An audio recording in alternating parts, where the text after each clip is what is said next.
We are live. Good evening, everybody. Alan Roberts, Every Damn Day Fitness. You guys know who the hell I am. And I'm here with Amy and Amanda from the show Family by the Ton. You guys want to introduce yourselves? What's up? I'm Amy by the Ton. And I'm Amanda by the Ton. Where can they find you guys? Just all your social media, everything you got. Like, you guys feel free to list off merchandise, anything you got. I'm on Facebook, Twitter, and Instagram under Amanda by the Ton, and my YouTube is Audaciously Amanda, which will have content starting this week. It's awesome. And for me, my Instagram, Facebook, and Twitter is Amy by the Ton, and my YouTube is Additionally Amy. I've already started a Fit from Home series where I'm having workouts every week, and I'm letting everybody work out from seated to a modified to a challenge. So that is awesome. That is all. I've caught a few of your workouts too. I think you're doing good. I think it would be neat for you to run through something with Crystal, like have Crystal run you guys through run through a Hellfire program, because your fitness, Amy, has really come along. 3 years ago, did you ever think you'd be working out the way you work out? Never. I couldn't even jump. It would hurt my legs so bad. I mean, I was having trouble walking. I'm a teacher, so I have to just walk around the school building. I was just exhausted by the end of the day. So being able to run marathons and help others to improve their health and fitness has been awesome. What was your biggest weight? My biggest weight was over 400. I didn't get on the scale that much after that. I would say probably about 415. And how tall are you? I'm 5'4", and currently I weigh 193. Shit, that's awesome. You look like you weigh a lot less than 193 too, by the way. So I have an extra skin, some extra cushion, but it's all good. I'm feeling good. That's the important thing. It really, really is. And Amanda, tell us a bit about you, what you do, everything like that. So my highest documented weight when I was in ICU December 2017 was 715. But I know that I was larger than that. It's pretty much impossible to weigh once you get past a certain amount. So I know then I was 715.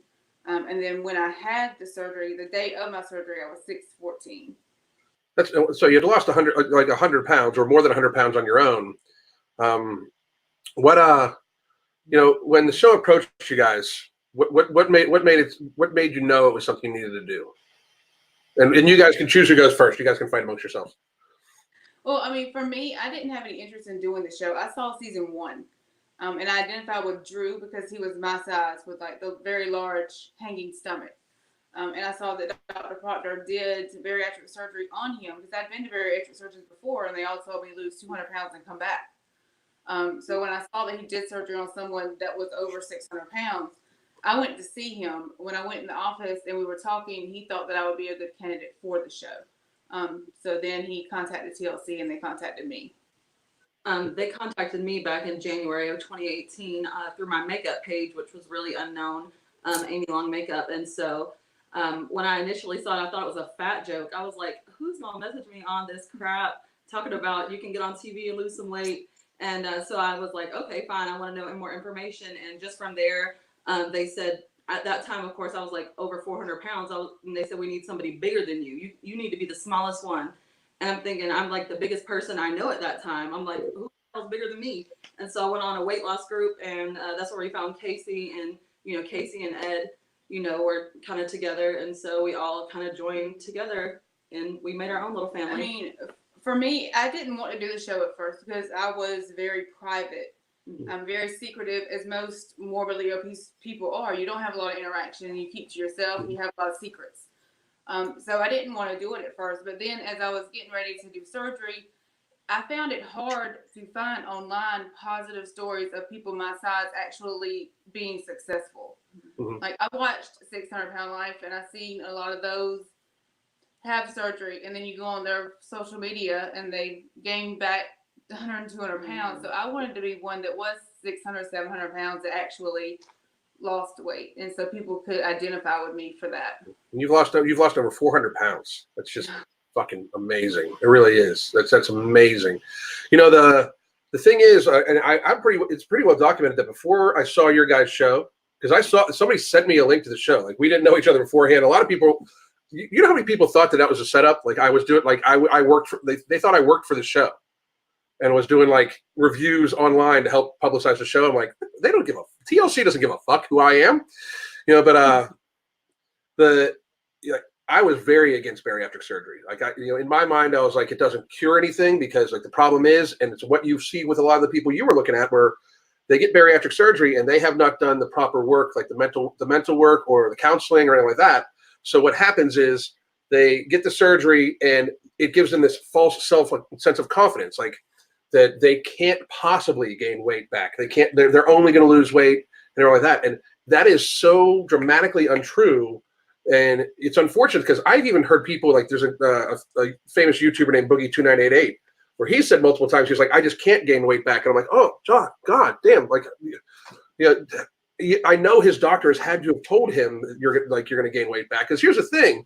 If you drink nothing but Mountain Dew, you're going to gain weight back. You know what I mean? Like, it's just reality. It's still calories in, calories out, And I think that to a certain degree, a lot of bariatric surgeons do it for the paycheck, and it's an easy sell because just like you said, morbidly obese people often have self-confidence issues and they're very secretive and they're looking for a cure, and the problem is most times when a person is morbidly obese, as I'm going to talk to you guys here in a little bit. I mean, you're not morbidly obese because you want to be, like it's something that like you have to deal with. Like there's issues, either sociological or how you're how you were brought up or like that, or trauma, those sorts of things, And you guys, your show, Dr. Proctor, who's the doctor on the show, changed my opinion. Like watching him interact with you guys and how you guys took it seriously truly changed my opinion. And then of course we met in Atlanta last year, and I got to talk to you, and like it was amazing to see where your guys' mind frame were at, because you were both still you both have lost a lot of weight since then, since we met. So, what do you think the difference is for the two of you compared to the people that start gaining it back? And you guys can answer individually because it's probably different for the both of you, but I would love to hear why it's so important to each of you individually on why you were able to, like, so far, and I mean, I'm sure I have all the confidence in the world, continue to be successful with it. What do you think the difference is? And again, you guys can fight who goes first. Okay. For me, I think seeing the platform that we've had from this show, when I went on this show, I initially obviously wanted to get healthy, but a big factor for me was how I was going to influence others in my life, like my students, being a positive, healthy influence on them, being a healthy influence just on those around me, and then seeing like the overwhelming amount of support that people have just poured into us from this show, like positive messages of encouragement and stuff, and people saying that to see us doing the things that we did on the show, it just like encourages you so much and makes me feel such a sense of responsibility to those who that are watching me, because people are watching us now, it's aired on national TV. So I think just to know that, I mean, I want to continue getting healthy and meet my goals because that's important to me as a person, and also just to extend and bring as many people along with me on that journey as I can. That's kind of why it's so important to me. Hey guys, I'm also getting some messages that, and sorry about the train, everybody. I'm in Pittsburgh, not in Florida. It's cold as fuck up here, by the way. But people are saying you guys are a little soft. Okay, I'm trying to speak up. There you go. Is that better? Yeah, much better. I thought it was louder. Okay. I mean, for me, it's important for me because I know what the alternative is. Like, I mean, I've been to where I couldn't walk from the couch to the bedroom. So, I mean, that keeps me motivated to keep going. And because you are in the spotlight, so that's extra accountability that you have when people see you and you're motivating other people. So that's a big factor for me. But I guess really it's just knowing what life was like before, and I'm determined never to go back there again. I mean, so you from watching the show, I remember watching the one time where you were very seriously worried about a couple stairs, like I personally would like, I work with people that like I've never worked with anybody that was your size actually. And I know their mobility issues. So, I mean, I can imagine that was a big thing, like we're like, to not be able to ambulate, like how has your world changed? You know? It's changed. So, like, I refused to use a wheelchair even when I was 700 pounds. Like, they wanted me to use a wheelchair because of my weight when I walked. And actually, I'm still dealing with it because of the repercussions of being obese my whole life. But, like, the top of my feet, the little bones that are all on the top of your feet, mine were all broken. So, when I walked, I could feel them move. And even now, they never grew back straight. So even now, it causes, some pain and stuff. It's 100% better. Like, it's a lot better. But, I mean, those type of things I don't have to deal with anymore. I don't have to worry about not being able to, when I go to a store, if I can't find a close parking spot, I can't go in. Or if they don't have a ride-on cart, I can't go to that store. I live in a small town, so I was limited to Walmart and a grocery store because that's the only two stores in my town that have ride-on carts. Right. So that's the only two stores I could go to. So, I mean, everything has changed. The last time that I was this size or this weight, I was in 6th grade. Wow. So what I weigh now, I weighed in 6th grade. So Wow. since then, I mean, I've been more classified as morbidly obese since I was 3 years old. So all of this is completely new to me. I mean, we went to the bowling alley, and that was the first time I've ridden bumper cars. Like, That's I'm awesome. 30. So That's awesome. I love it because I've very closely followed both your guys' Instagram. I'm sure you're both aware. Even on my new Instagram, since my other one got deleted. But I very closely follow both your guys' Instagrams, and like I love like you keep posting like it's like the little things that I think that most people that have never been really really really big, and I've never experienced these before, but I have many clients that have talked to me about it, like where and they've often said to me like, well, I know you won't understand, but like the steering wheel didn't touch my legs today, and or like I was able to sit this on my lap, or I fit into this chair, And I think that because you post that stuff all the time, Amanda, and it just like really warms me, like where it's like that's what people don't get, like a lot of in society, a lot of times on my channel the most, which we're going to talk about like what we're going to talk about this for for a little bit. I do talk about like the fat acceptance community and things like that, and how I think it's kind of dangerous, to a certain degree. And don't get me wrong, I think you guys have met me in person, and I remember the first interactions I had because I was posting my videos on the Family by the Ton Facebook page, and that was the first time Amanda interacted with me, right?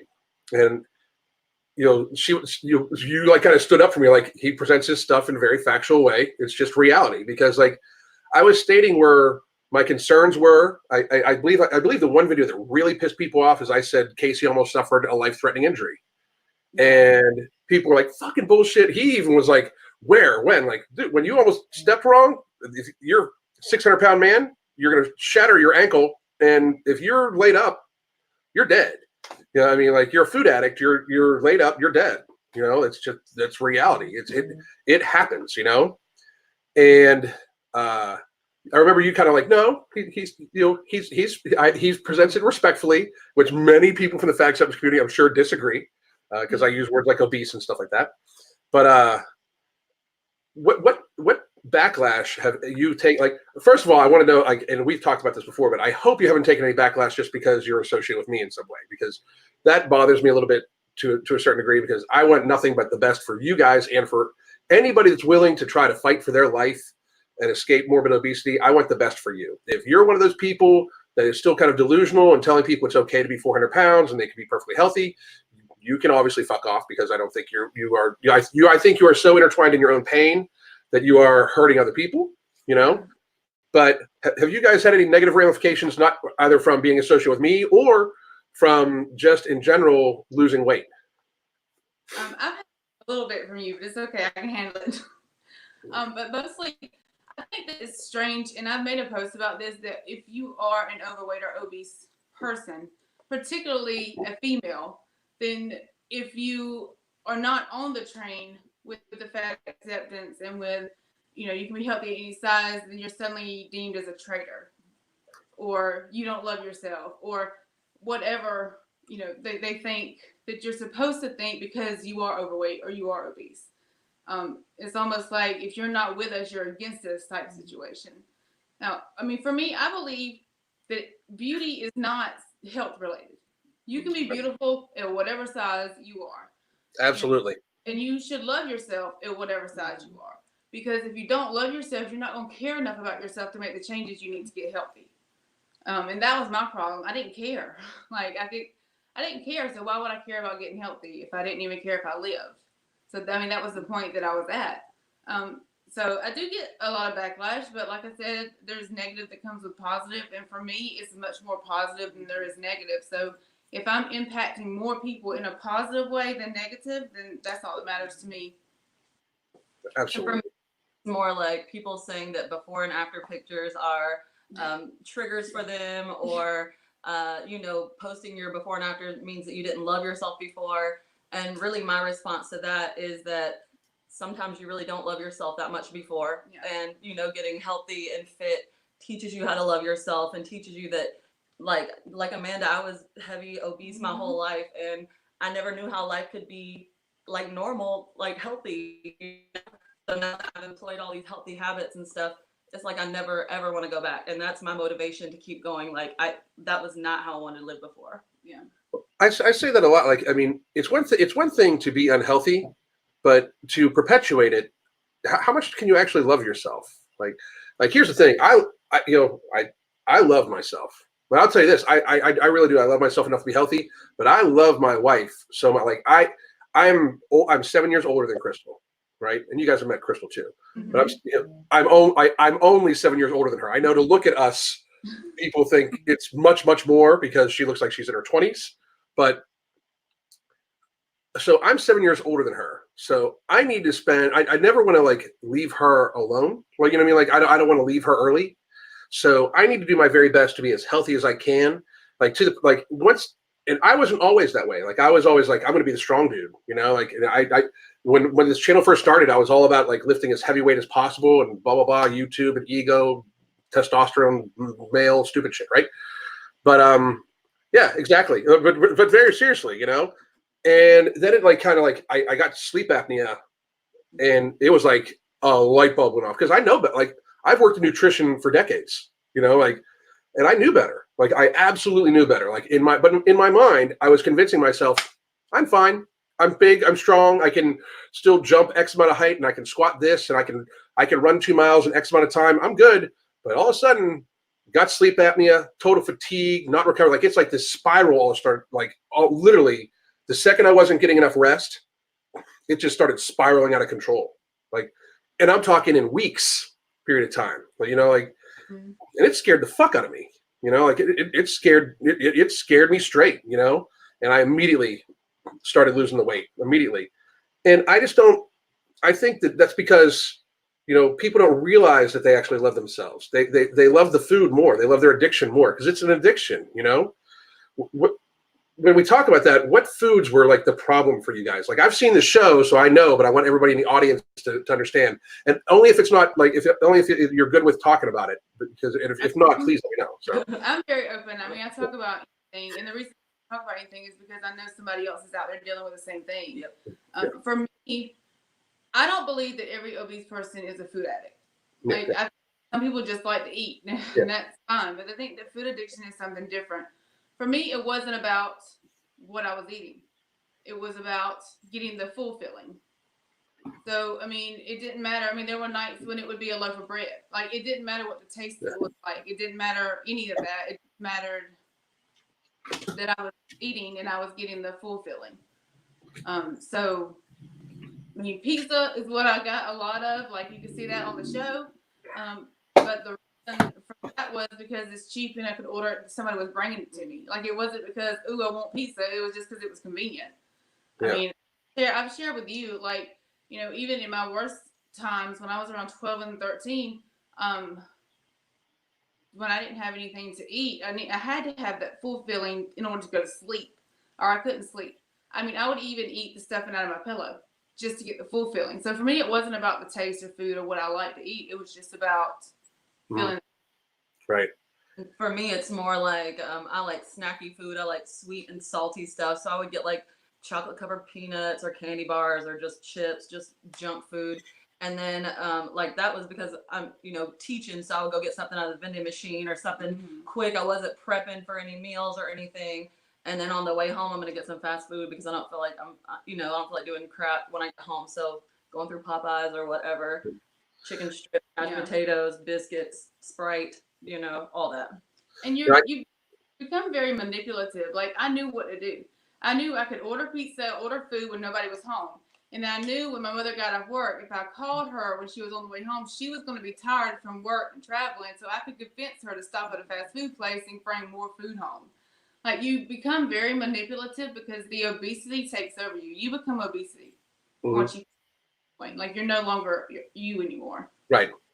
I can see that. Like I in I have a book out. It's actually getting republished on Amazon, and I talk about like I share one of my client stories, and I don't use his name, and he gave me permission to, but I call him DQ because he was addicted to Dairy Queen ice cream, and it was like it was just because it was habit. Like on the way home from work, he would get stuck in like 2 hours of traffic every day, so he would get a family sized tub of Dairy Queen ice cream and eat it, like a family sized tub, on the way home, and then he would eat dinner with his wife. You know, and it's like I had to like one of the things I said to him, like he had like a 6-month-old daughter, you know, and I was like, whenever you think of the white of the Dairy Queen ice cream because you like vanilla, I was like, think of the white of your daughter's wedding dress and how upset she's going to be that you're not going to be there because you chose ice cream over her, you know. Yeah.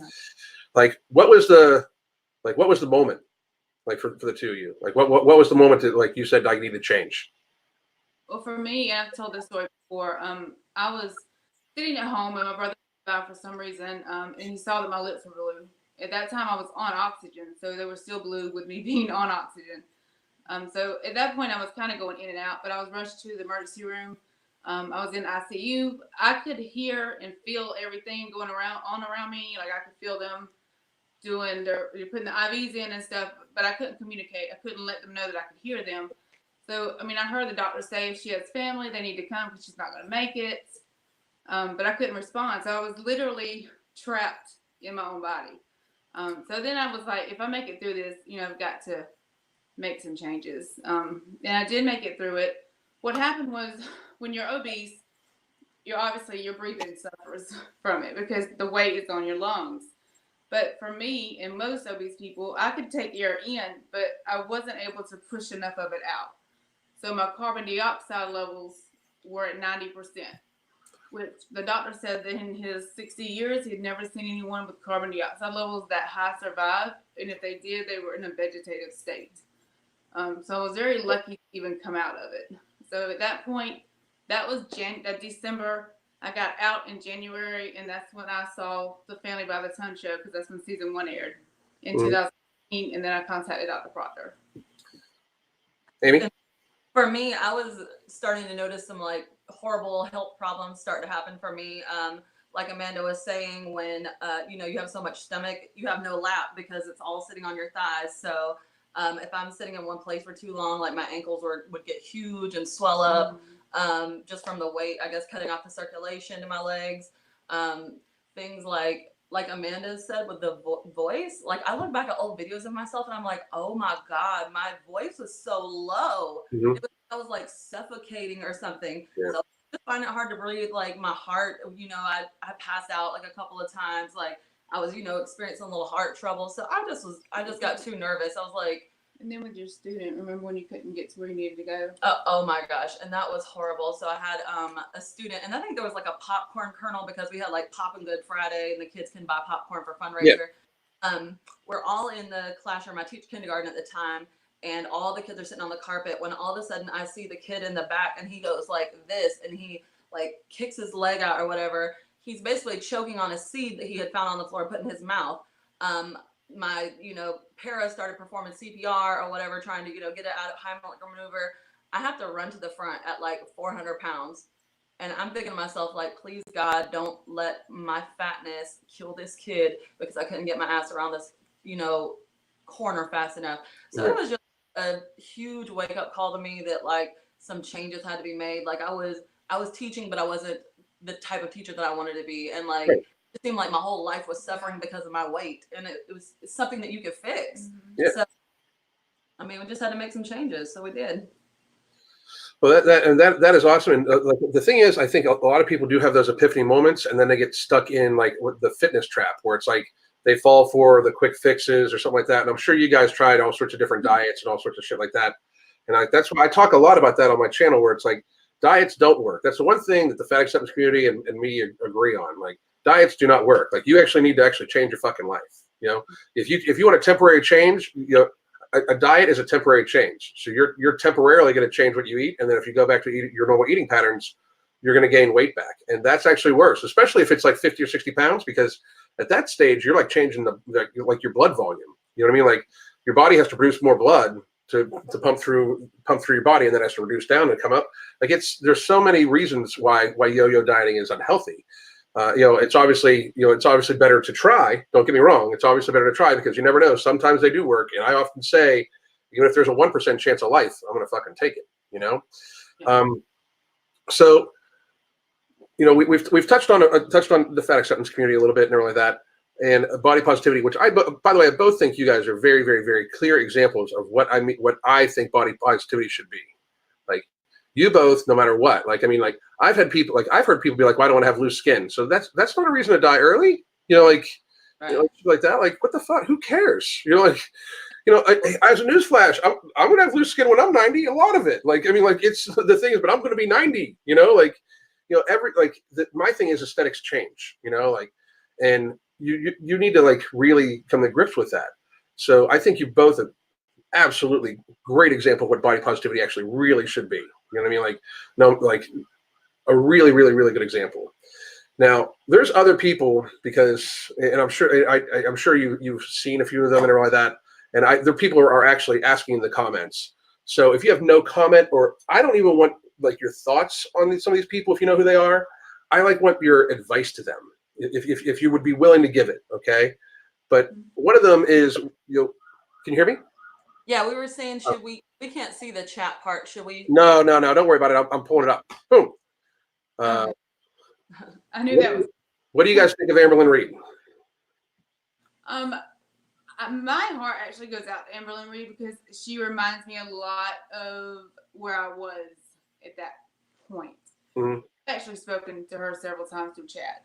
And I think that she has what it takes to do it. She wants help. I know that she wants to get better and she wants to lose weight. But like I tell anybody that contacts me about their self or about their friends or family, until that person is 100% ready, nothing that anyone else does or says is going to help. Mm-hmm. They have to be ready, because if she can't do it for her viewers. She can't do it, you know, for YouTube. She can't do it for family. She can't do it for friends. She has to do it for herself. So I hope that the wake up call comes before she has to go through something like I went through with ICU or something like that. But I mean, I'm always here for her if she needs some advice or help. Yeah. You know, I mean, I've had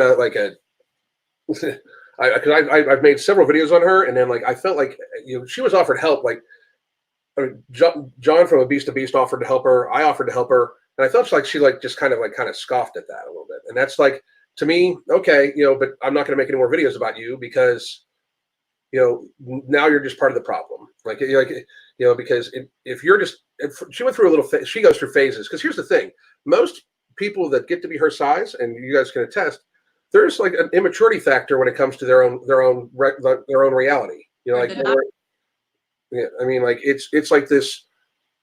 You know, when you can ignore your surroundings and your facts to the point where you think you're okay at that size, it's a maturity factor. It really, really is. You know, and I think that's what she was going through. And she had this little phase where it's like she was like being like basically like snotty towards people that were trying to help her. Like, nope, you don't understand. The way dieting works is just like, even if you know this shit, she could have been a dietitian. She could have been, you know, everything like that. If you can't apply it to yourself, what good is it? You know, like. And that's where I was. Like, I was like that. If my brother or if my family members or friends would tell me or try to tell me anything, I would get very angry and very defensive. Yeah. Mm-hmm.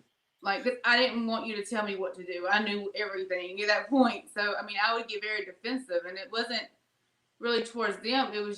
It was anger towards myself, but I was projecting it at other people, if that makes sense. It's absolutely. Forced to deal with it. If somebody is telling you, trying to help you, then you have to deal with your issues that you're having. Right. So, you know, that's sometimes the harder alternative. You know, I occasionally still watch her stuff. You know, like just because, like, I want to, like, it's first of all, it's this weird. It's what I do for a living, obviously. You know, but it's this weird, like, where I just really waiting for her to wake up. I understand why she gets so much kind of backlash, because I think a lot of the people that give her backlash were really trying to really pulling for her to get healthy. And I think that she's kind of like, it appeared that she was like using it to monetize more, like almost dangling from them. And I do believe that that's a problem. Like when people can monetize their illness, whether it be obesity, or like YouTube would never allow like somebody like that is, has basically cancer or emphysema to be smoking on camera, like, and publicizing. It's one of those things where it's like her monetary income is tied to what is actually killing her. And I'm almost like, it's not fascinated. It's like this morbid fascination where I have like, will she see this? And what will she do? Like, I hope she's saving money, like, because at some point in time, she's not going to be able to appear on camera, like, and I hope there's a plan B. I really wish that she would like the TLC would reach out to her or something like that. Like, because I think that would be something she could get behind, because she would then still be in the limelight and making money. And I really think I have hopes that she would, also, it would also help her, because while I don't think she's a fabulous person, who knows who she actually is, because most of it is, I think, her issues talking, Yeah. What do you guys think of Foodie Beauty? You know who she is?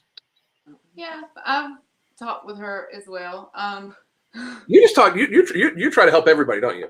I do. I mean, my heart goes out to them, but I'm completely honest and I'm open, and I don't think that she's anywhere near ready. I think that she's riding the train to make as much money as she can, to get as much attention as she can. I don't think she wants help. I think she wants attention. So that's my opinion on her. I like it. I know Amanda, so that was her being super nice. I like it. When you like, what's your opinion on mukbangs? I think that's like such a scary habit. I mean, first of all, I think it's like, I'm not knocking anybody, but I think it's like a little bit weird to watch obese people just like feeding and gorging themselves. And it's such an unhealthy habit, because people are looking at this wanting to also do this, or I don't know. I think it's causing a bigger problem, because there are people that, for me, I believe are very close to death, like Hungry Fat Chick. I don't know if you're familiar with her or not. I've watched one of her videos just to see what it was about, because people kept messaging me asking me to reach out to her. I did. I haven't had any response, but you can just see like how close she is to death just by her face and her breathing. Mm-hmm. Her breathing is scary. Yeah, like how much pain she is in just by setting up the food that she's fixing to eat. And I've read some of her community posts and things, and I don't know. I think there needs to be a limit on, you wouldn't, like you said, with the emphysema. I mean, I don't think YouTube would allow an alcoholic to go on there and make money for how many shots he could take. Yeah. So I think that that's kind of the same situation with the mukbangs. Yeah. I'm especially like right now, YouTube is doing this thing where they want it to be like, it's all like, it's a weird thing where it can't be too adult, but it can't be too kid friendly. Right. So it's like young adult friendly, and young adults are who like mukbangs are actually almost aimed for, because it's like almost always fast food or, highly calorically dense food, processed shit, and I just, I think that that's a real issue, because people don't even get like the 10,000 calorie challenges that the fitness people do really piss me off. I've made a couple of videos about that, because like 10,000 calories, I mean, just to be real, when I was eating big, as I call it, I could do 10,000 calories on a day by accident. If it was like, especially if I like stopped at my mama's house and there was a pecan pie, or something like that, like for real. Cause like I would have like a big piece of pecan pie. That's like 3,000 calories. People don't even realize that, like so many people don't realize how many calories they actually eat. And I always try to think of unique ways to possibly bring awareness to that. Were either of you guys fast food people, like drive-through people? Yeah. If you were to go through a drive-through and you would order your order, and before they even gave you the monetary total, they would say that your total order is like 3,452 calories. Would that have made you pause? Before I might have thought about it, but I wouldn't have cared. Yeah, I probably wouldn't have. I would have been like, that food is gonna be good. You know, Okay. now I went through somewhere, but I mean, now if I go out anywhere, like I look it up before I even go somewhere, so I know what to order and how many calories is in it. Yeah. I like shift in mindset. Yeah, but back then I probably wouldn't have. But again, I mean, I was sneaky, so I didn't want people to think I was clearly big, but I didn't want people to think that I was eating, because you know, most obese people say I don't really eat that much. So I would go through. When I was in school, I would go through like 3 different drive-throughs to get breakfast and order just a little bit of each one. Or I would order like 2 drinks, so it looked like it was for 2 people instead of 1 person. Well, I've heard that tons of times. Yeah. I have. I've heard that tons and tons and tons of times, where it's like that. And you struck on something that we are going to talk about in a second, but where people like it's a justification of almost like you know what the people are going to be judging you. Which, by the way, anyway, just for the record, for any of the people out there, I don't think that people should be judged in certain ways about their size. Like I think both of you prove that obese people, like because you were both obese before, but when you were both obese, neither of you were in any way could be considered lazy. School teachers, especially kindergarten teachers and elementary school teachers, there's no fucking way anybody can ever tell me that one of them is lazy. Ever. It is a fucking 12-hour day job. All go all the time chasing kids around that are normally hopped up on sugar themselves. Right. There's no way that anybody can call this lazy. And Amanda, you're a businesswoman. You're that's the thing, My car, everything went downhill. I mean, I worked full time in a hospital. I was 550 then. I worked. I walk around the hospital. I lived in an upstairs apartment. I took my laundry downstairs to the community center and then back upstairs. So I was what I called functioning fat at that point. Yeah. I mean, that's the thing. Like, I don't think obese people are lazy by any stretch of imagination. I think that obese people overeat. No matter, I mean, that's period. They overeat for how many calories they burn. No matter what, it's physics. It's thermodynamics. I mean, nobody can say any different, But like, it doesn't mean anything about their character. They can be nice people. They can be everything like that. Really, very, very large people, as Amanda you've hinted at, normally get very manipulative because they realize, I mean, they're in the throes of issues, and stuff like that, and that they need to deal with. But nobody can call them lazy or all that. But the one thing that you can say, which you hinted on, is they overeat. And I've heard everything. Why I have PCOS. That makes it harder for you. But that still doesn't change the fact that you are eating more calories than your body is burning, and it is storing that energy as fat, and it is hurting you. I mean, what excuses like do you see other? I can't even say other anymore. What excuses do you guys see that morbidly obese people use or did you see that morbidly obese people use that are total bullshit? That you would say is total bullshit.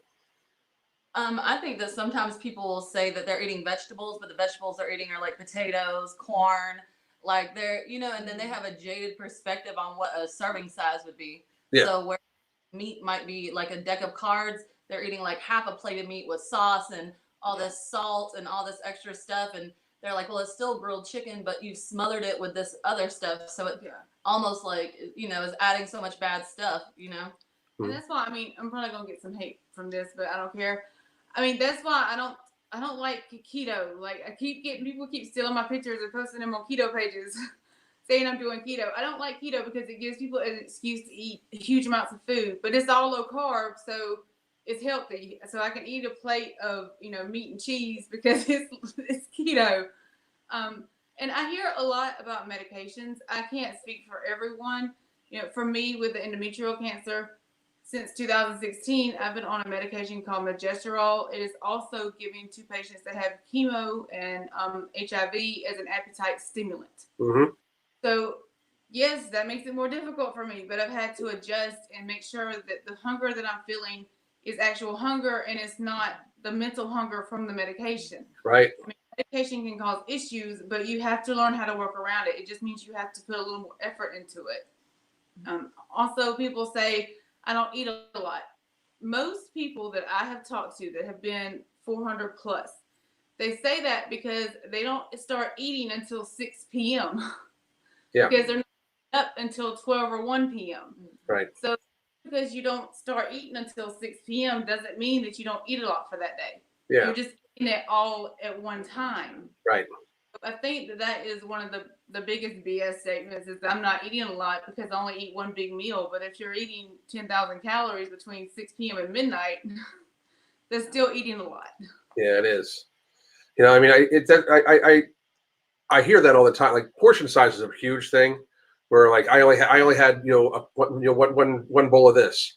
If it's an extra large bowl and you cover it with cheese and then you also cover it with this, like I've had somebody like they use mayo as a garnish, like mayonnaise as a garnish, like not like a mayo sauce, like just scoop of mayo.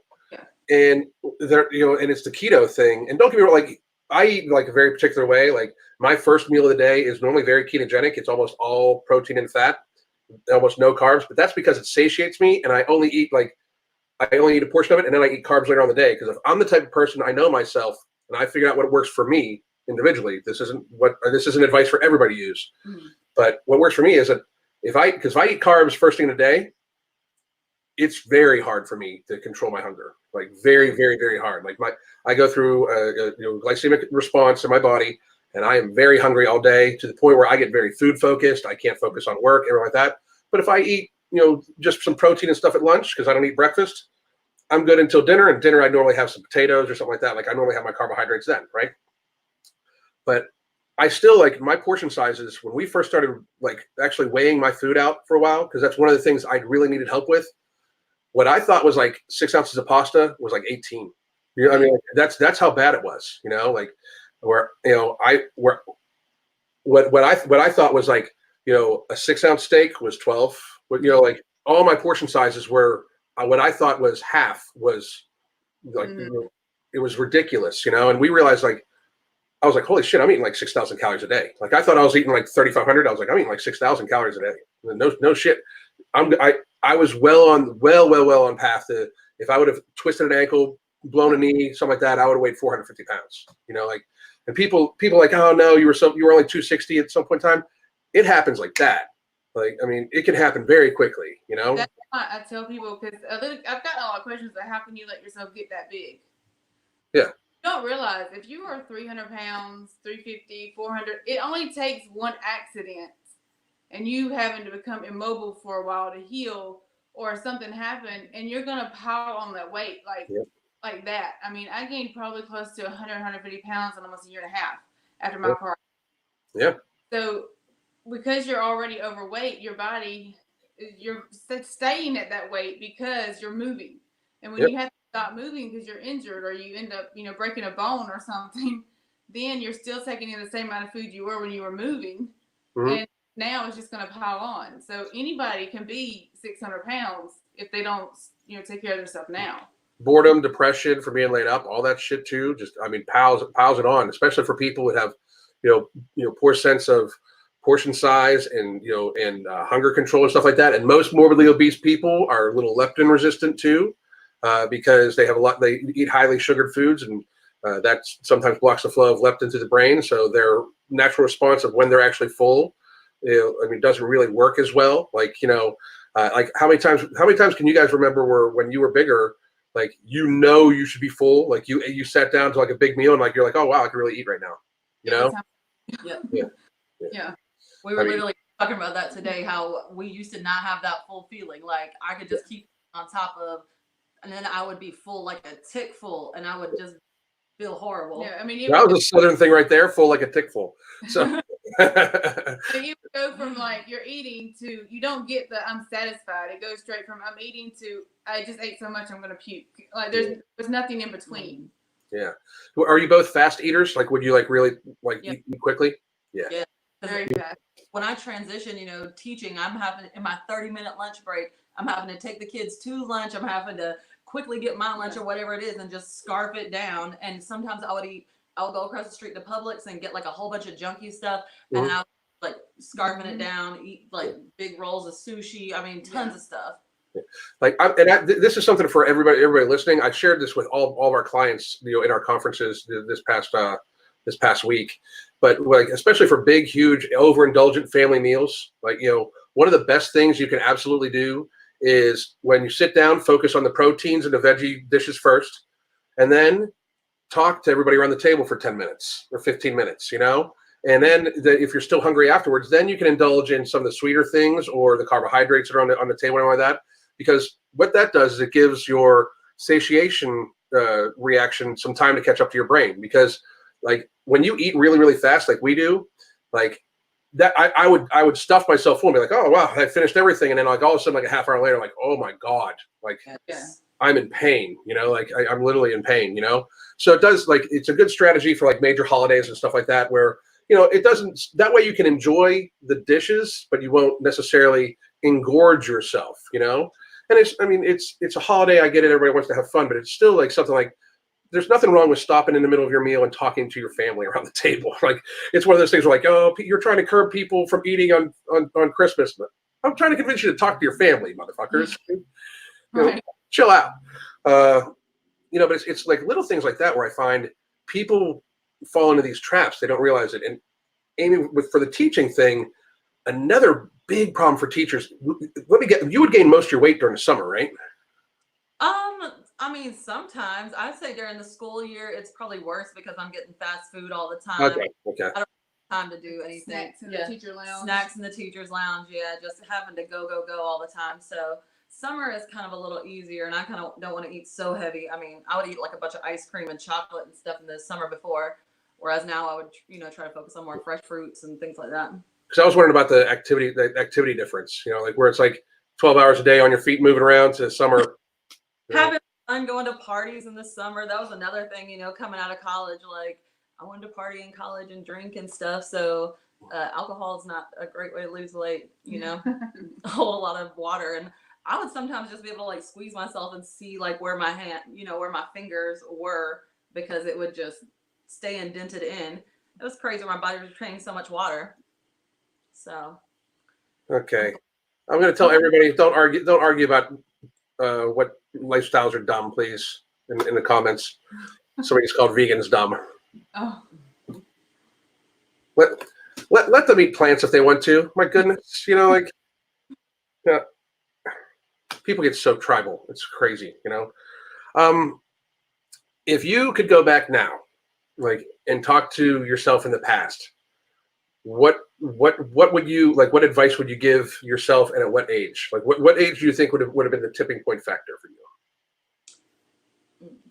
For me, I think mine would have probably been right when I was going into middle school, out of elementary school. I started gaining weight about 5th grade. I remember I went into plus size starting. I was like a 14 in 5th grade, and from then I just kind of spiraled out of control. I had a home life that was really unstable because my parents were divorced at the time.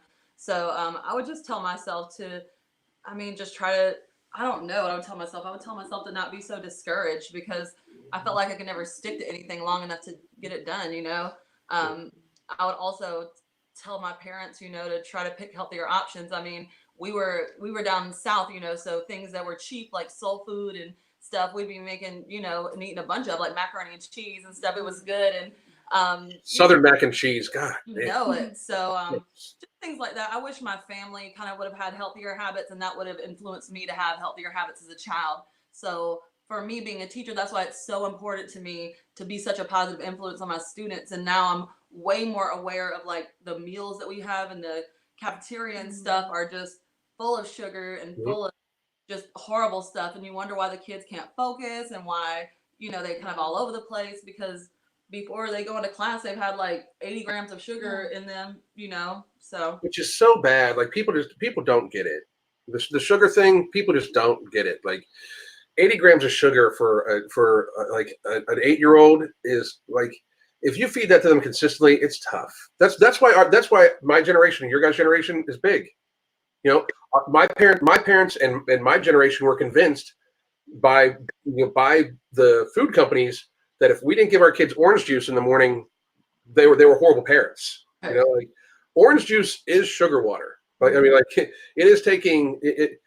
Somebody was like, well, it's just an orange. No, it's like 12 oranges. It's like the juice of 12 orange in a glass of orange juice. And then you normally add a little bit more sugar to it. Like an 8-ounce glass of orange juice can have as much sugar in it as a 12-ounce can of Coca-Cola. Like, and then they feed that to their kid with some Lucky Charms and some whole milk. The kid's like 100 grams of sugar in, and then they ship them off to you. And it's like that today. I went to IHOP one day last week, and a lot of times now, since I don't eat that much, I'll order off the kid menu. Yeah. You know, but I looked at the kid menu, and there was absolutely nothing healthy to choose from. Like, at least give kids a choice. Everything was like fried chicken nuggets, French fries, like pizza. There was no choice for kids to eat healthy. I mean, that's crazy to me. My son graduated high school a couple years ago, but when he like his senior year, he lived on pizza, like because they when they're in high school, they have all sorts of options. Like there is like the healthy menu option that they submit to the state, you know, that's on their menu, but they also have the optional, side stands of pizza every day, chicken fingers and fries every day, this every day, that every day, like ridiculously. Like he like his one friend lived on ice cream sandwiches, like that's all he ever ordered, and his parents were like, it's funny. The fucking kid's eating 3 ice cream sandwiches every fucking day, and you wonder why he's 300 pounds. Like he was pre-diabetic when he was 16, like, and people don't make a big enough, like, people just don't make a big enough deal about this shit. Like, the health ramifications, I think, are so underplayed because of money. Like, yeah, I mean, everywhere you look, it's the commercials for McDonald's, Coca-Cola, and so many sugar-laden things, and like pizza. Pizza is the everything. First of all, it is fatty, salty, sweet, and spicy, and doughy. So it's the everything, right? Like it is like, so, if somebody has any type of problem with food, it's going to be one of those things, if not more, right? It is also marketed as the happy time food. We celebrate with it, we commune with it. It is like that's what parties are about. Like, so it's like this happiness instilled in us. Meanwhile, I'm not saying I'm never going to eat pizza again, because I will occasionally have it. I normally have like a gluten-free crust or something like that. But what I am saying is, like, it's once in a very, very, very blue moon, and it is I monitor myself very carefully, because it is literally like there's nothing in it that's going to actually help you, and yet high school cafeterias listed as a vegetable. Oh my God. So if you Amy, since you work so closely with kids, what would you change about our current educational system to help prevent childhood obesity? Because the rise in childhood obesity is insane right now. Well, they're currently, we only have PE twice a week, which is, we do have, some time that we can have for some scheduled, recess breaks or whatever, but it's not like it's an extended amount of time. It would be like 15 minutes on non-PE days. So I definitely would up the amount of physical activity that the kids have. I feel like it would help them focus mentally. And then just as far as the breakfast, lunch, anything, snack, like most of the time there's like French toast sticks with like syrup, or lots of yogurt with sugar. Like I look on the back of the orange juices, milks, chocolate milks. I would just offer them, let them maybe bottled water. We have water fountains and stuff like that, but there are no cups that actually allow them to go to the water fountain to use the water, and put it on the table. It's just small expenses like that the public school system possibly don't even want to take into account. You know what I mean? They don't want to do it. And just like the whole fresh food option, we do have vegetables and stuff, but sometimes it's just not stuff that the kids want to eat. You know what I mean? It's not really accessible to kids. So that's insane. So like soda, so their choices between drinks again are what? So they have milk. They have 2% milk, and then there's chocolate milk, strawberry milk, white milk, and then there's the water fountain, like I said, but there's no cups to allow them to get it and use it. So, and is there a pop dispenser anywhere in the school? The teacher's lounge, kids aren't allowed to use it. Okay, good. Sometimes if the kids bring it to school, they do drink it. We try not, if we see it, we tell them to put it away. But I have seen kids on multiple occasions, come to school with candy. Of course, we give them candy at the school. But that's a change that I've kind of made in my class. I do have a treat box and stuff, but I've tried to get away from using all, the rewards being treats. Things I allow them to do, things are more like have some time, like lunch and learn with me, and we'll do something fun like learning. And they just like to spend time with the teacher versus getting a piece of chocolate if you answer a problem right. You know what I mean? So I've tried to make those small changes. Food should not be seen as a reward. Right. You know, like, I mean, you can have, like, we call it a reward meal, and like you can make sure that you watch yourself. Like, because I don't like cheat meals. Like, I the concept of cheat meal is asinine. You don't actually cheat on the meal. Like, your body still knows the calories you're taking. Like, you don't cheat. Like, your body knows. Like, you don't all of a sudden break the laws of thermodynamics, right? And you can reward yourself with like a nice meal or a date night or something like that. But to reward your child, like, hey, you got a good grade, here is a cookie. You know, the reward should be like, hey, you got a good grade, you're gonna succeed in life. You learned shit. You know, like, congratulations, I'll spend some time with you. You know, like, that to me is a big thing. Is a big fall down we have. You know, now, Amanda, you talked before where you wanted to start like basically like a support group for people that get bariatric surgery and stuff like that, like a support organization. You want to talk about that a little bit? Yeah, I'm trying to locally, I have my Atlanta, but I'm trying to start something locally where I live in Middle Georgia, because there aren't any bariatric support groups. There's one, but you have to be this particular doctor's patient in order to go. Yeah. So I'm trying to work with local hospitals and doctors and stuff to try and get something going for people. I want to do two. I want to do one for patients that have had bariatric surgery, but I also want to do one that's just for people that want to lose weight and have trouble with food addiction. Mm-hmm. That's two separate things. Surgery's not for everybody. No. Really not. And that's what I tell people, because I get the excuse all the time, well, I'll just have to stay fat because I can't afford surgery. That's not an excuse to not die. Just because you can't have, surgery's not a fix-all. It's not a guarantee. So, develop better eating habits now, and then over time, you may not even need surgery. Right. That's the thing. Like, I really don't. I think it's for people that like need a chance to, like, it's reached an almost end stage. Like Amanda, you were like end stage. Like, if you didn't get surgery, you were gonna die. Right. Period. And Amy, it sounded like from what I saw on the show, you were like starting to gain weight more rapidly. Yeah. And it does happen like that. It's a spiral. Like people, like, especially like if there's no worse feeling than seeing a morbidly obese person step on a scale when they haven't stepped on a scale in a long time. Yeah. Like, I've been there for that. Like, my heart bleeds, like, or hurts for these people, because the number is shocking. Like, oftentimes people, like morbidly obese people, don't weigh themselves for a long time. Like, I've had clients who don't have a scale that will weigh themselves. So, one of the first things we have them do is go to the doctor, and then like their consultation will be like shortly after their doctor's thing, and they'll be crying like, I can't believe I weigh that. Like, because they don't weigh themselves in a while, and they just keep with unhealthy behaviors. And what the scary part about that is, it starts like a downward spiral. The stress from, oh my God, I weigh this much. Here's what it actually means. Especially if they're a binge eater, because binge eating is a very real, very big problem.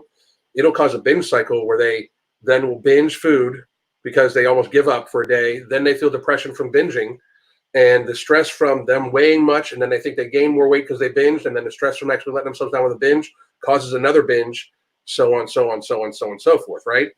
And it's really like, it really is like this scary thing. So I think it's really beneficial for people that are willing to put in the work, have a really good doctor that demands they get psychological counseling, like a really good doctor, like Dr. Proctor, like, and I've sent him messages before. I'd love to have him on the channel too. But he really changed my mind a lot, because he made sure you guys were like getting counseling. I see that he keeps in contact with all of you guys. He throws events for all of you. I think that's so fucking cool. He's awesome. I'd love to meet him. But if it's not the right doctor and stuff like that, and where it's just like a procedure where they're making money from, the person's almost doomed. Because like they still have the same issues. I've had several people reach out to me and they say, I've had surgery, but after my doctor did my surgery, I haven't had any guidance. So I don't know how many calories I'm supposed to be eating. I don't know what I'm supposed to be doing. There's no follow-up. That's fucking crazy. I mean, that is especially because your nutritional requirements change. Like, Right. If a person, like, because you had the two-step surgery, right, Amanda? But you don't switch. Yeah. So you have to really prioritize protein. like really, really prioritize protein. And that's like, people don't get it. Like, that's if you want to keep like your hair and your teeth and stuff, like, because what happens is people will get gastric bypass and they don't realize that the nutrient absorption reduces down too. So then they still eat like shit. Like, they just eat less shit, like they'll instead of eating 12 burgers, they'll eat one or a half of one. That's not like before. They were getting enough nutrients to keep their hair and their teeth and all like that, because while the food is very, very low in nutritional value, they were eating a lot of it, right? So they were getting the basic micronutrients that they needed and macronutrients they needed. But now it's this low nutrient dense food, high calorically dense food. They still eat that, and yet they're not getting any of the nutrition they need. That's why you see a lot of women end up with hair loss, teeth loss.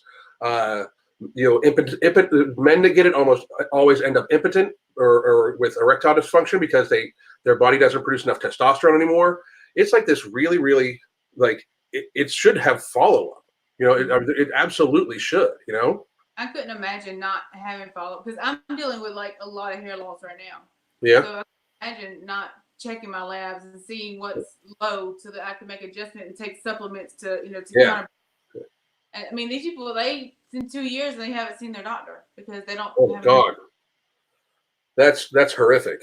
Yeah, it's really dangerous to eat horribly after you've had this kind of surgery. I mean, you can make yourself immediately sick. I mean, I don't know how on a regular, continual basis eat poorly after you had this surgery. Because I mean, I guess after a while, your body kind of readjusts to eating those types of foods. I don't know, but I couldn't. I mean, if I tried to eat a burger right now, I would be curled up in a ball waiting for the Grim Reaper to come and pick me up.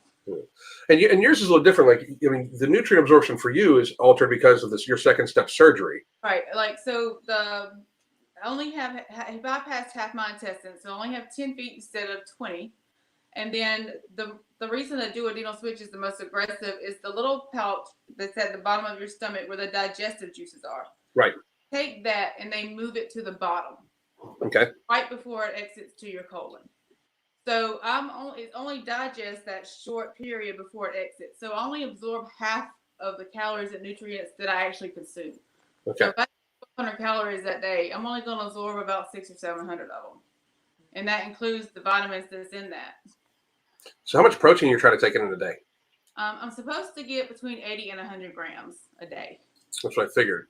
That's the guarantee at least 40 to 50, right? Right. And have they talked to you about even trying to get more, or does that cause gastro issues? Yeah, it causes a lot of stomach problems. Like, and I have certain meats I can't really eat. Like, I can't really digest beef that much. Like, anything that has like a lot of fat content to it, I have issues with. So I'm more seafood. I do really well with. So that's seafood. I can eat cheese, eggs. That's where I get most of my protein from. That's good. And then protein. I use protein powder, so I get that from there as well. Yeah, because that would be the biggest concern, because if you drop down in like the 20 grams per day, like that's like where your absorption rate is 20 grams a day, that's a little scary, but you see, the thing is, you have follow up. Imagine, like, I can't imagine not having follow up. That's like a death sentence. That's crazy. I'm on a 3-month program, so I see Proctor every 3 months right now. That's awesome. Like I said, he seemed like that.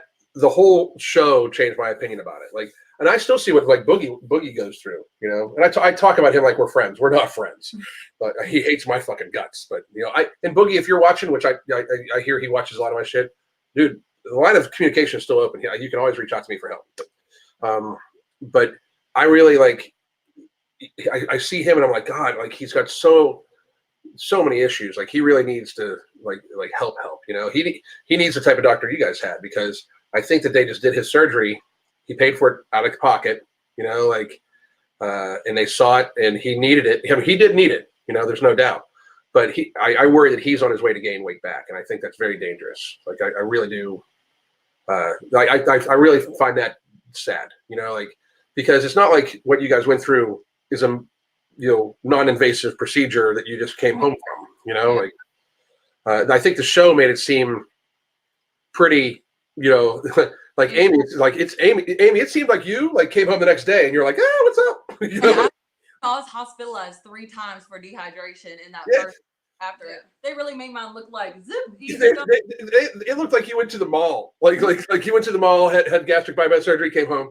Like I was like, that was I was going to comment on that, but like at the time I was like, I'm going to try to stay as positive about the show as I can. Like point out the little things. But we hadn't spoken yet, Right. so I didn't have proof. But I'm like thinking, there's no fucking way. Like she had her like part of her stomach removed, and she's just like chilling at home. Like And it was like you were in the hospital, and then you were at home talking to Casey, giving yourself an injection, because they obviously were trying. They obviously, and it's TV, so they're obviously trying to like play on that Casey's kind of the baby. The baby, yeah. But I was like, that's not like the next day. Like, Meanwhile, she's calling me like, I'm dying. I'm dying. I was like, that's fucking crazy. And Amanda, you've had like you were like, yeah, you want to tell us about like what you've been through, because you are one seriously brave woman. Like so the sleep portion. So people get confused on why I had another surgery. My plan with Dr. Proctor was always to have the duodenal switch. He did mine in 2 parts because I was so heavy. Right when you have any type of weight loss surgery, you have like 9 months of fast weight loss where your body is like readjusting. So he did mine in 2 parts so that I would have 2 periods of rapid weight loss. So he did the sleeve first in June of 2018. And then March of this year, I did the DS switch. Yeah. And in April, I had the panelectomy to remove the apron, the hanging stuff.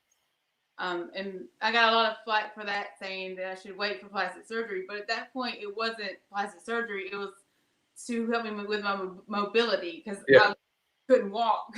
Yeah. And getting infections and everything in the skin. Yeah. That surgery was hell. Like, I mean, it's 6 months of being in the hospital more than I was out with that surgery. I mean, it's worth it, but it was. I'm trying to make it so I can see you guys clear. Oh. No, okay. But yeah, I mean, you were in and out of the surgery before. It was the draining of it, right? Yeah.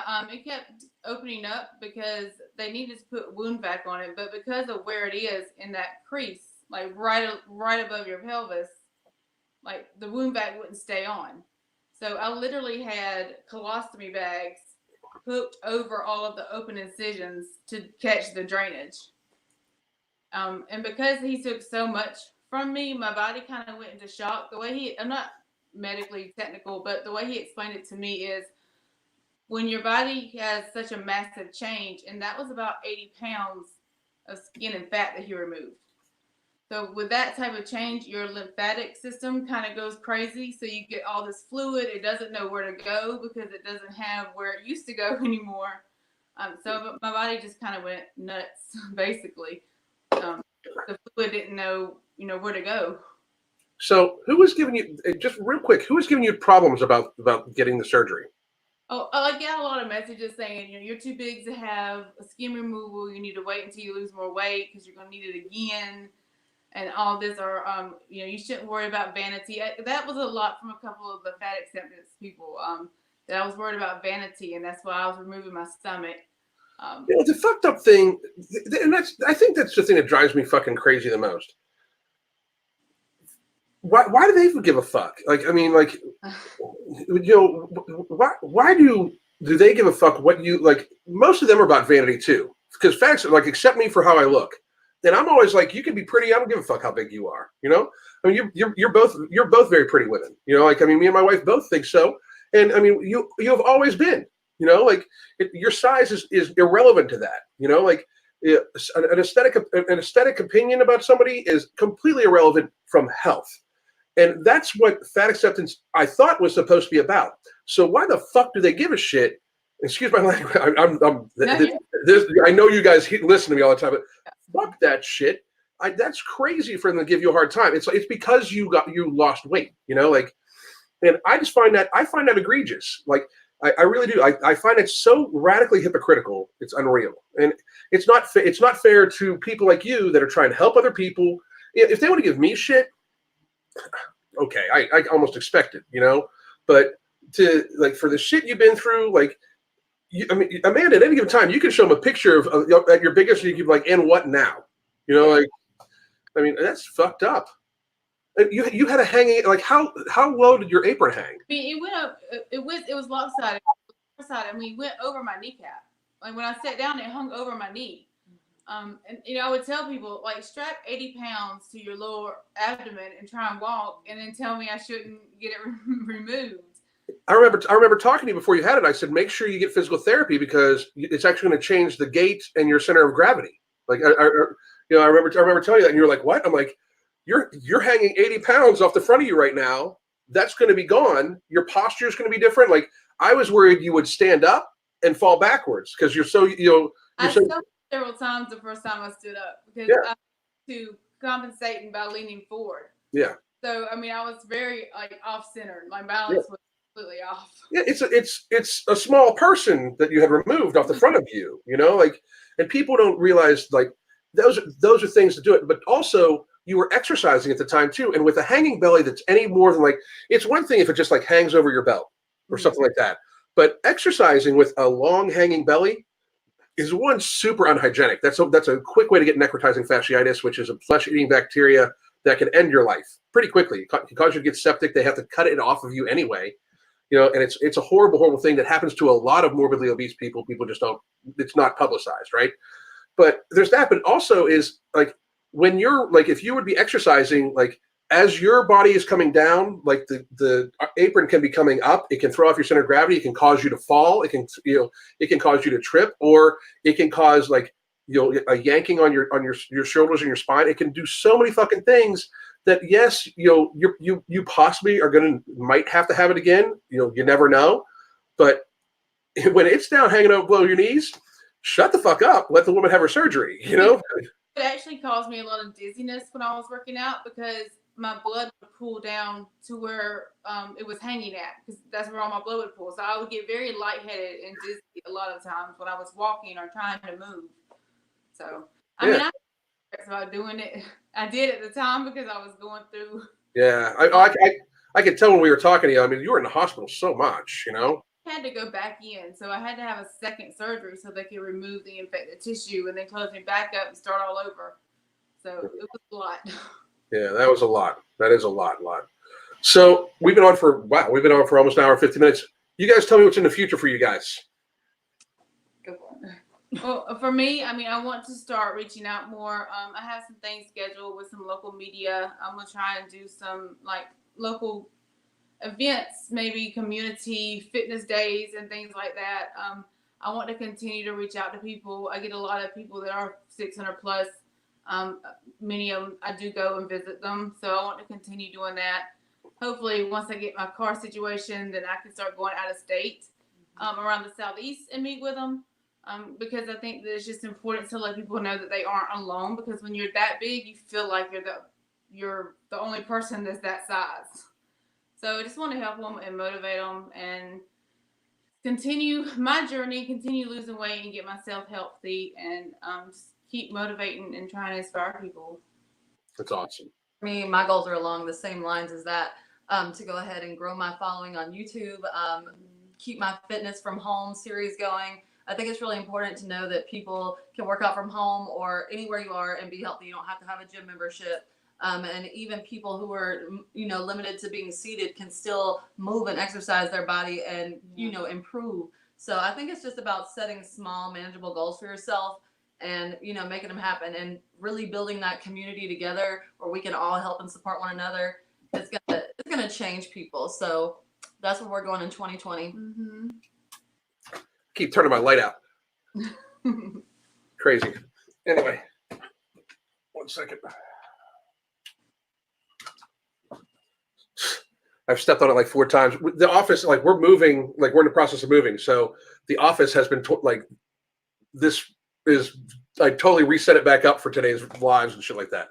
So it's like my computer's sitting on a box and it's just ridiculous. The thing I have, the biggest thing I can tell you is like YouTube, I think is a great spot for both you guys. I think Instagram works really, really well for you both also. Obviously, like you got to watch because Fat Acceptance is really, really lives on Instagram. Like they're like giving like kind of carte blanche as I saw when they mass reported my other Instagram channel and got it shut down. But I still find that very funny because Instagram's kind of like this thing I fuck with, you know. But I do think that I would love to see if I can connect you guys with a few other people too, for you guys to go on their channels on YouTube. I could reach out to the rest of the Swole Vendors. I can see maybe if John would like to have you guys on. He does a great podcast too, and I think that would be very, very neat for him to have you guys on too. He has a very different approach than me, even though we're good friends, and a few other people. And I think that and obviously it's just a little biased because we're friends, but I really just find like one of the reasons why I consider you guys friends is I always talk about it, like my social circle is like a closet, like it's super small. You know, the people I even take, you know, actual conversations with is very, very, very limited. You know, just because I find most people to be truly like fake as fuck.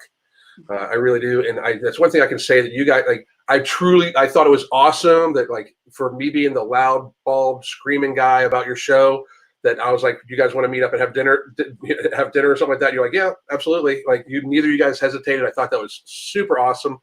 Casey, if you're watching, I'd love to meet you if you wanted to join them when I'm down in Atlanta here in February. That would be very cool. I'm sorry if you still have hard feelings, but you know, I call it as I see it, and I wish you nothing but the best. And if you ever need help, Casey, let me know. But I wanted to thank you guys both, like very sincerely, for like not just coming on here, but to be brave enough to share your stories. It is a very hard world for people that actually choose to lose weight right now, like and be open about it and be open about their struggles with it. Like it's not. I know people find it kind of odd for me to say that, but I think it's much more accepted to stay morbidly obese than it is to actually go from morbidly obese to try to get really healthy. I think that more than even me or people like me, that you guys probably take, see more people give you negative attitudes, because like, it's almost like the assholes that, that would make fun of somebody for being obese are going to still make fun of you. And then you get the shit from the fat acceptance people too. It's like this, both ends type thing, So I think you guys are super brave, and I really, if there's ever anything I can do for you guys, I hope you both let us know. And Crystal and I will be there in a second. Truly, truly inspiring people. And I just want to thank you very much. And please tell everybody where they can find you. And everybody watching, please, please, please go follow every fucking thing they do.